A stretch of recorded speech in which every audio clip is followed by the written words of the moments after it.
ចឹងហើយរួចហើយយើងស្រោចទឹកដំណាំទៅពេលក្តៅអញ្ចឹងស្រោចវាស្រោចដំណាំទូណានេះខ្សែណាខ្សែខ្មែរយើងណាមានតម្លៃទេណា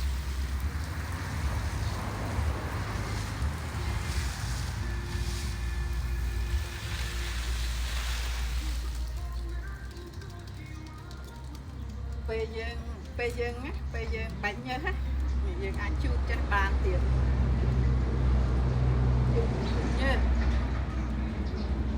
មានតម្លៃណាខ្សែនេះមានតម្លៃសម្រាប់ខ្ញុំណាខ្ញុំប្រើតែខ្សែអញ្ចឹងជូតមុខកទូលហើយដល់ពេលយើងវាលអីទៅអៅវាលអីយើងក្រោបចេះបានទៀតក្រោបបានទៅម៉ូតចេះក្រោបបានទៀតហើយពេលយើងងូតទឹកអីយើងផ្លាស់ងូតទឹកបានទៀតណាបងប្អូនញ៉េតលេងទឹកលេងអីអាហ្នឹងកសៃហ្នឹងវានោះបានទៀតកសៃហ្នឹងកសៃខ្មែរវាកុំត្រ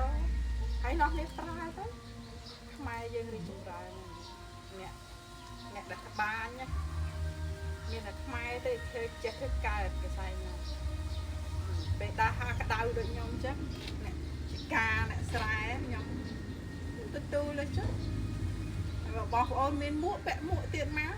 ហើយបបែកញ៉ាជូតត្រង់ទៀតណានេះជូតណា